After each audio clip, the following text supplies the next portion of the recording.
Hi guys, welcome back to the Small Bound Workshop, and today not only am I on Doggy daycare, but today we're going to install this router fence that Banggood very kindly sent me. I've got another couple of little jobs to do around this workstation before I router holes in this top. So the most important thing I need to do is just stop this collision between the saw fence and the top by routering a hole in there. It's like the lawnmower's here. Oh my goodness, the old Bo. Come on Bo, quickly. Yeah, we don't want to get you mowed over with that, do we?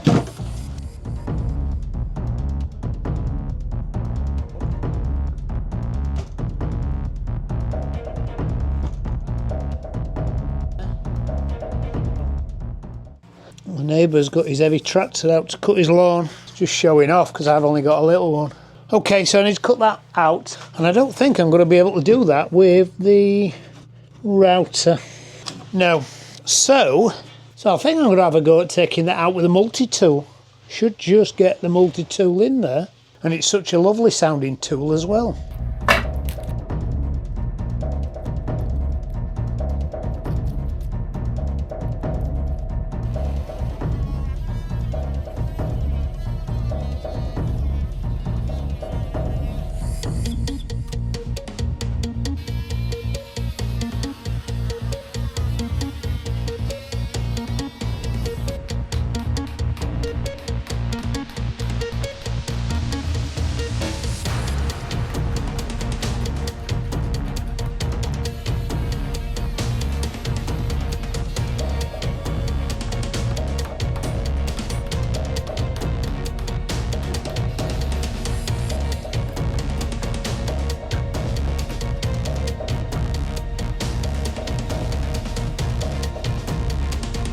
Yeah. So that wants to go in.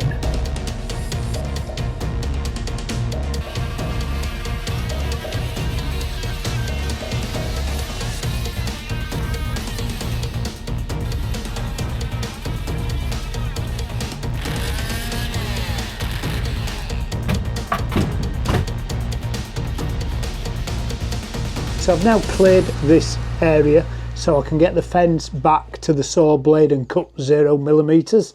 Took me a little bit longer than I thought, but the multi-tool did a good job. I know that probably looked a bit like cutting and carving, but the reason I am just doing this, I just wanted to establish what that geometry was, and I'm glad I did, because it's actually much more complicated than I envisaged with the bits that it needs to avoid colliding with. But once I've got the fence and the router table probably operational, I'm going to rip off these ends and the end grain and machine some nosings that will go onto the end of this, so I can actually machine that geometry into the underside of the nosings properly rather than just cutting and carving them out with the multi-tool.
Now managed to wire the saw and the router table to the same connection, so I've got less trailing wires and I've got a really long extension on there. Actually, I really like taking this saw outside, which is one of the plans for it eventually. So I've got the 0 voltage switch for the router, so I can turn it on and off without putting my hand underneath and hitting the on off switch. I've got some more work to do under here, probably in another video, just to sort out some cabling routes and also some dust extraction to the router under the table, but I'll worry about that later. So the next thing I'm going to do now is to router in these two router fence guides, and then I can build the router fence up. Right, so to fit this fence, all I have to do is sink these two guides into the tabletop. As I said earlier, these go from 0 to 300 millimeters, and in theory they would be better if they sat on this 0 line here. The router plate has some 0 lines in. It would be nice if they'd have been sat on the 0 line too, but my router table is not wide enough. In fact, I'd need a router table that was another 4" wider, and I just don't have the space to do that. So I've got two choices. I either cut these off here and have shorter ones, or I move these forward here, which is actually what I'm going to do. I don't want to cut these down because who knows, in the future I might make a larger table and then I wish I'd have had these 300 guides. So I'd rather put them here. Makes these measurements obsolete, but as I say, I do have the measurements there anyway, which is actually more precise because they are centered on the router table. The slots in the router fence does mean that these could actually go anywhere in that zone. So let's put them pretty much central. First of all, centre the fence on the table, which it is. I can put these anywhere in that zone. I'm going to elect to put them in the centre. They are 160 millimeters long, so 80 millimeters and 80 millimeters. So that's the centre line of them. I'll just push the table saw back again. It's done some air mileage, this saw table. Take them off and use my square here. put centre line on. So that's where I'm going to set them on the centre line. These are 45mm, so 22mm from there.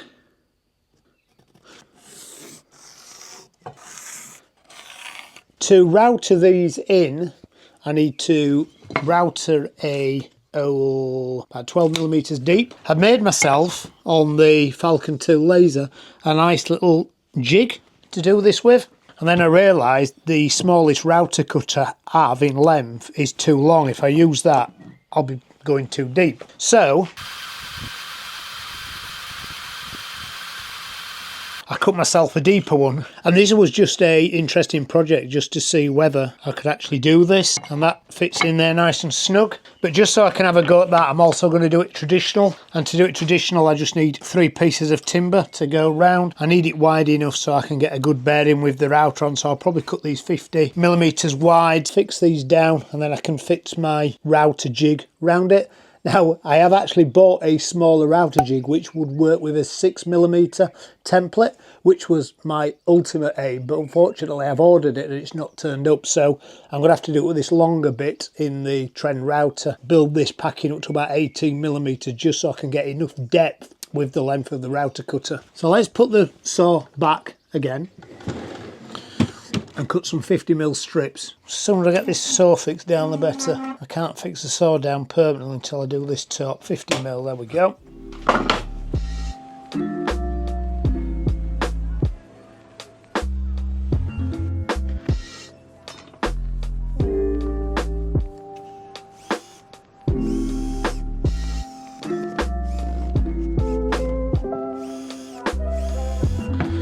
Let's put my little jig on this one. I'm going to pin these on, bothered about double-sided sticky tape. I much prefer to know that it's not going anywhere.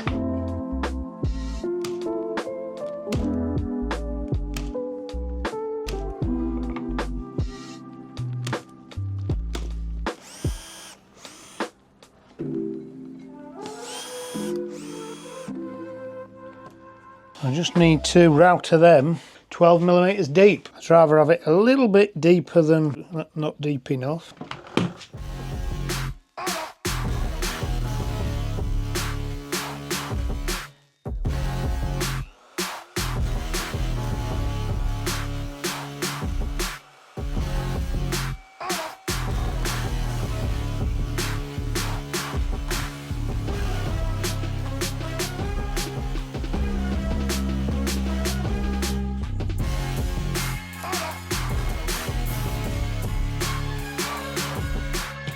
So an easy way to find out if I'm deep enough is to put that in the hole, get the offcut of that, put that in there, and it's flush. With the ever such slightly step on it, and I prefer these to be slightly deeper than the top than stood proud. So I think I'm just going to give it another millimetre.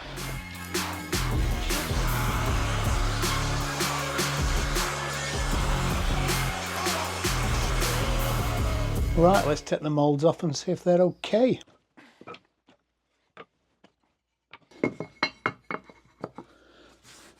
Ooh, beautiful.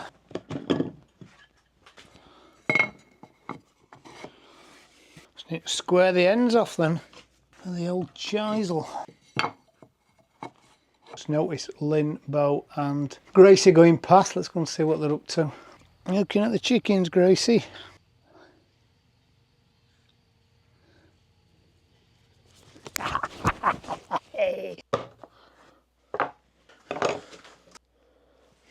So I noticed the other day when I was chiselling something out that my chisels are not as sharp as they should be. So I thought I'd just give them a little touch up before I square these corners out.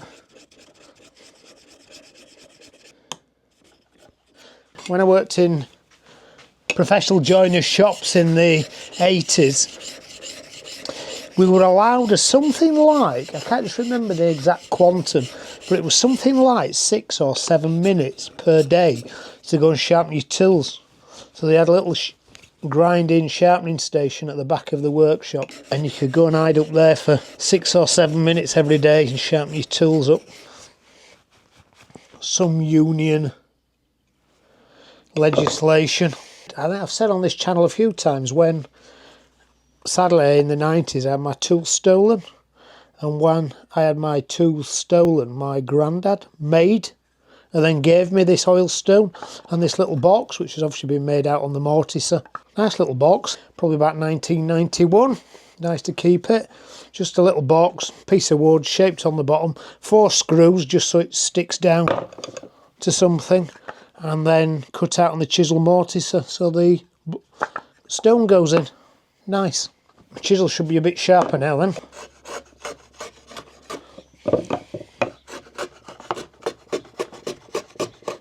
That'll do. To work with some of these guys whose chisels were about yay long, because they ground them all the way down there.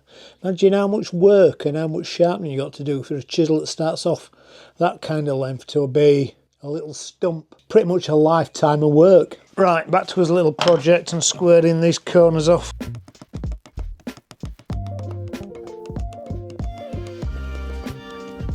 Hello Gracie, are you a bit fed up with them chickens? Benefit from another mill or so in, I think. Good, happy with that one. Right, let's do the other one.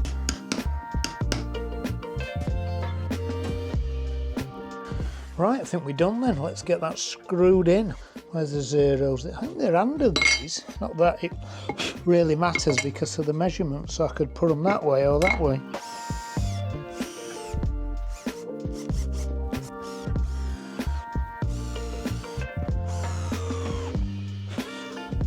Right then, let's have a look at this router table. We have got instructions, and a lot of them. We've got knobs galore, we've got dust extraction, we've got micro adjusters, we've got stops, we've got a small barn workshop logo. Some of his instructions. So number 1 is to sink all them. Number 2 is to get them. We need to take these off there, put these in there.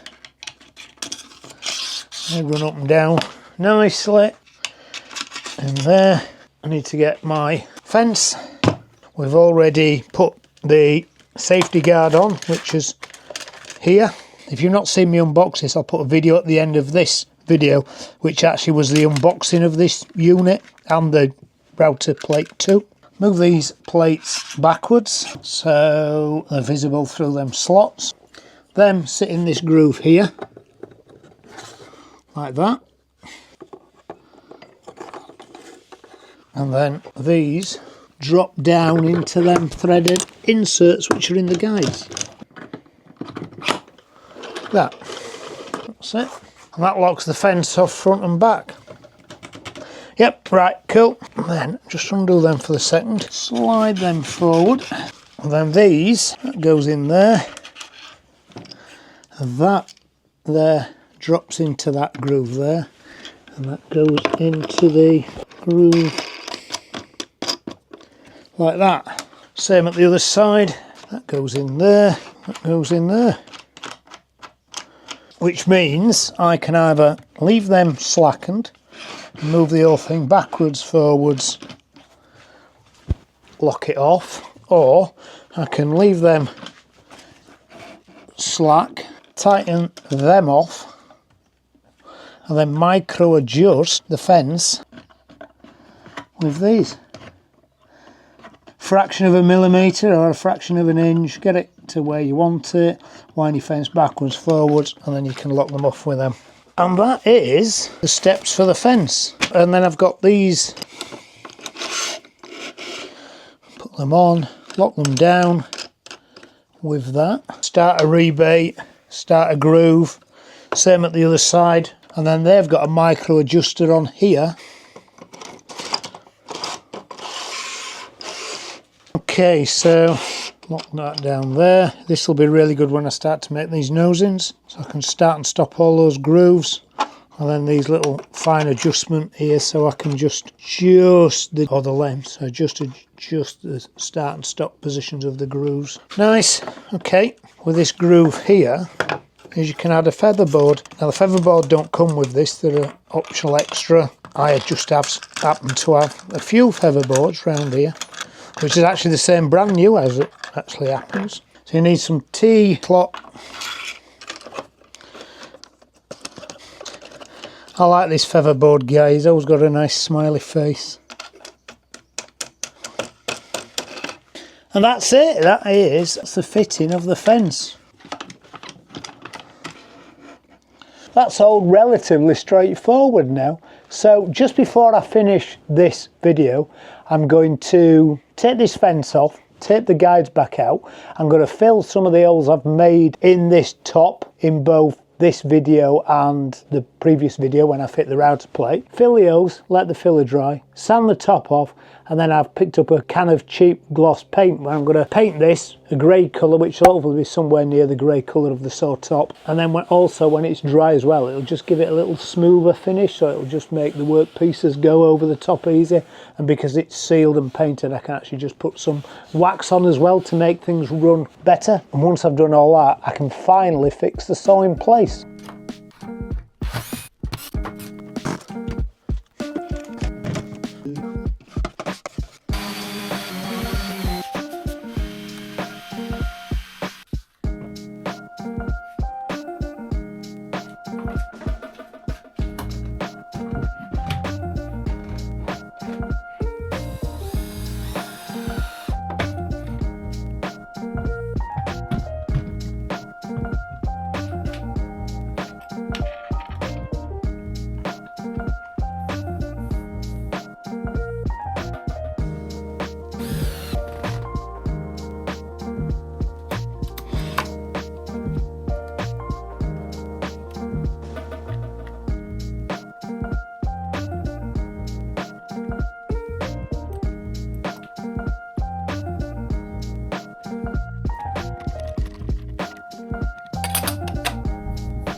So that's a very nice and smart addition to my workshop. A massive thank you to Banggood to sending me this fence, of course on the router plate as well. If you want to research more about these tools, there is a link in the description of this video. So I hope you enjoyed this video guys, and I'll see you on the next one. Bye!